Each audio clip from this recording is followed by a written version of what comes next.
Hi, I'm Eric Kelly, and this is a closer look at Star Trek The Next Generation, Season 1, Episode 5, The Last Outpost. We're in pursuit of a starship of Ferengi design. Our mission is to intercept and recover a T9 energy converter which the Ferengi stole. So this is the first time we're going to see the Ferengi. If you're not familiar with early TNG, these Ferengi are going to be quite a bit different than what you're used to.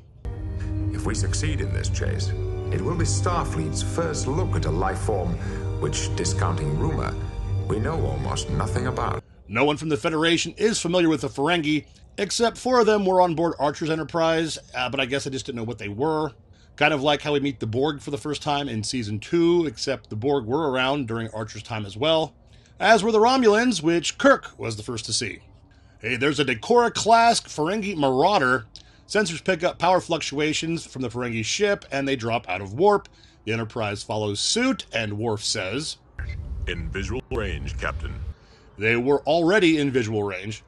Then Picard says, "fully enlarge," and the view gets like 1% bigger. Fully enlarge. There's this big energy burst, and they think the Ferengi have fired on them, but there isn't much damage, so Picard doesn't return fire. Lieutenant Yar, what do your sensors show? Not certain, sir. I'm getting very confusing readings. Captain, this shouldn't be. Data says, "Shouldn't? Let's get the contraction counter back up." What shouldn't be happening is that they've lost all weapons and propulsion. The Ferengi must have some pretty cool technology. Our power systems are failing. Deflector shield failing. Phasers going inoperative, Captain. Captain, something is completely immobilizing us. Here's the Ferengi have us right where they want us. Internal comms are down too, so Geordi goes down to engineering to see what's up. Picard asks Troy if she senses anything, and nope. We find out later in canon that the 4-lobe Ferengi brain cannot be read by Betazoids. Data, do you have any information touching this on any file? That the Ferengi are, well, the best description may be traitors. I believe the analogy refers to the worst quality of capitalists. Geordi and Riker come up with a plan to... We shift down, then kick hard into warp 9. Yeah, come back fighting. Woo-wee! Can we do it, Geordi? Ask me after it's done, sir. But that doesn't work, and the Enterprise is still stuck. Merde. Picard says merde, which is French for a word they can't say in English on primetime television.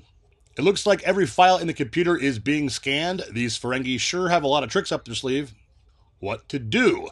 Of course, Yar and Worf want to shoot photon torpedoes at the Ferengi ship. They fired on the Enterprise, so that would be an act of war. The more level-headed Troy points out that they were in fact chasing the Ferengi in the first place, and they haven't fired since. So Picard decides it's best to hail the other ship. Attention, Ferengi Starship. It is obvious that we are in a situation here which needs resolving. I would request that you present your terms to us. It's moving, sir. Okay, watch this. The neck of the Ferengi ship extends. You can barely see it. This is the only time this happens ever. Unconditional surrender, I warn you, is totally unacceptable. We will die to the last one of us before such dishonor. So because the Ferengi are apparently very powerful, Picard requests terms of surrender. And Damon Tarr thinks Picard is asking him to surrender. So what's going on? Hey, so that's what a Ferengi looks like. That's Mike Gomez, who would later play Damon Lauren in the episode where Picard, Guinan, and Ro turn into kids. So the Ferengi and the Enterprise are in the same boat, so to speak, and Data lets us know what he found out about the planet that they've been ignoring up to this point. The center of a huge space federation. A population of trillions. I've never heard the word Takan before. Understandable. It has been extinct for 600,000 of our... Data gets stuck in a Chinese finger trap, wherever that came from. It turns out that there is some kind of force field being projected onto the ships from the planet's surface. Data says that the reason the Takan Empire no longer exists is because their sun went supernova, but they just got done saying how vast the Empire was, so the destruction of a single star surely wouldn't be enough to do that. Picard invites the Ferengi to join the away team on the surface to investigate the source of the force field, and Damon Tarr agrees. To add to the tension, Data reminds everyone that the force field would prevent them from beaming back up to the ship. I probably would have taken a shuttle then, but, okay. Ooh, this place looks scary. The force field messed up the transporter beams, so everyone ended up at a different location. Except, well, not the Ferengi. There they are. And they have these laser pool noodle things and take down Riker, Data, and LaForge. We don't know where Tasha and Worf are yet. Captain's log supplemental. It is now 6 hours since our away team beamed down to the planet's surface. On the Enterprise, our condition is rapidly worsening. Oh, there's Worf. They got him too. If he moves, kill him. That's Armin Shimmerman, who would go on to play the most famous Ferengi Quark in TNG, Deep Space Nine, Voyager, and Lower Decks. And the Ferengi on the left is Tracy Walter, who would go on to play Barrick with Mike Gomez in that same episode I mentioned earlier. I know him as the Joker's henchman Bob from the '89 Batman movie. You know, where the Joker says, "Bob, gun," and then he shoots Bob. I'm Commander William Riker, First Officer of the USS Enterprise. You have a lot to learn.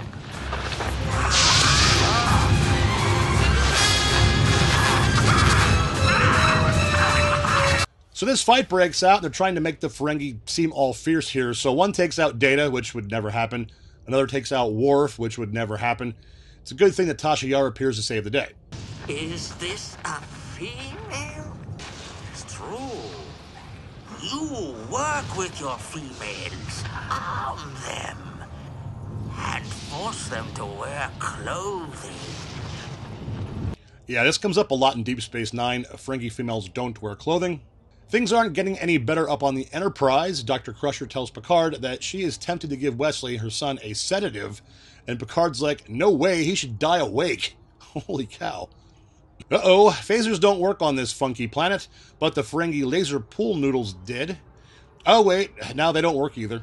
I believe we can deduce that these crystalline tree shapes are actually energy collectors. Along the same principle as that which is draining energy from our ships. It's patterns of force everywhere.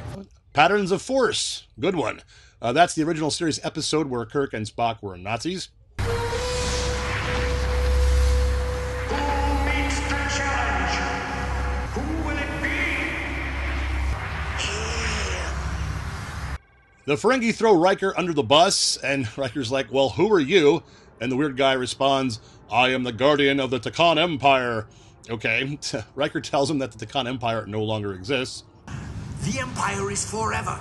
In the age of Mokto, the central star of the Takan Empire destabilized. There has never been an age of Mokto. This is the age of Bastu. I'm afraid not. He said, I'm. The Guardian guy doesn't believe it, and the Ferengi are like, yeah, right on, humans are liars. Speak. We wish to offer our services to serve the Takan Empire. All this stuff is the Ferengi complaining about humans, and presumably Klingons and androids. So the Guardian guy is going to test Riker, and he says, the answer to my challenge is he who knows when to fight and when not to. Okay? And then there's some weird sped-up footage, and Riker stands fast. You are facing fate with composure. But what is the answer to my challenge? Fear is the true enemy.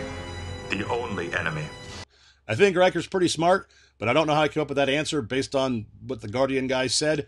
Anyway, this impresses Guardian guy, and he's like, yeah, your ship is released and everything is fine now.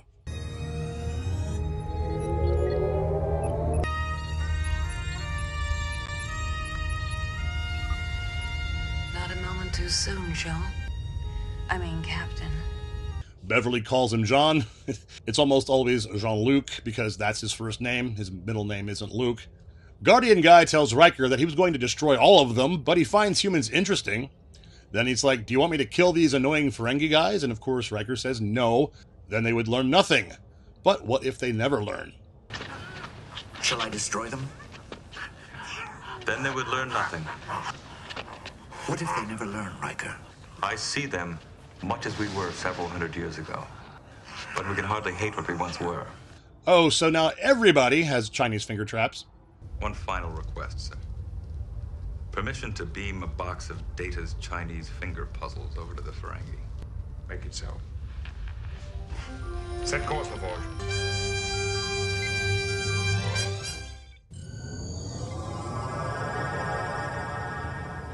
You may have noticed Wesley Crusher doesn't appear in this episode.